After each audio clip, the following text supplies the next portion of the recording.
Sting हे जे drink आहे हे एनर्जी ड्रिंक आहे.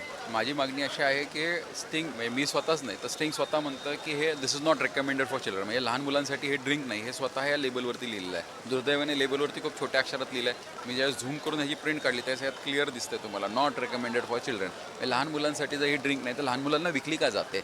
माझी सरकारला ही विनंती होती की ज्या पद्धतीने तंबाखू आणि तंबाखूजन्य पदार्थ हे लहान मुलांना विकल्यानंतर त्यांच्यावर कारवाई केली जाते, त्याच अनुषंगाने स्टिंग किंवा एनर्जी ड्रिंक जर लहान मुलांना विक्री झाली तर त्यांच्यावर सुद्धा लीगल ॲक्शन घेतली पाहिजे या मताचा मी आहे.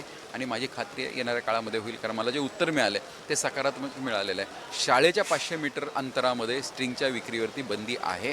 ती बंदी आणखीन त्याची अंमलबजावणी ही तत्परपणे झाली पाहिजे. आणि ती जर झाली तर नक्कीच येणाऱ्या काळामध्ये माझी मागणी अशी आहे की येणाऱ्या काळामध्ये संपूर्ण राज्यात मुलांना विक्रीवरती लहान मुलांना त्याची विक्री होता कामा नये याची खबरदारी सरकारने घेतली पाहिजे. नाही, खूप डेंजर आहे. ह्याच्यामध्ये 34% साखर आहे, याच्यामध्ये 72 mg कॅफेन आहे, ह्याच्यामध्ये ट्युरिन आहे. त्याच्यामुळे अडचण अशी होते की साखरेमुळे डायबिटीज होण्याची शक्यता आहे.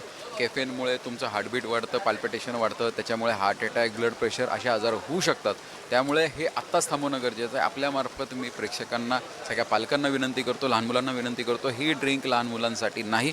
याचं सेवन लहान मुलांनी करू नये आणि पालकांनी लहान मुलांना घेऊन देऊ नये हे आपल्यामार्फत त्यांना विनंती करतो.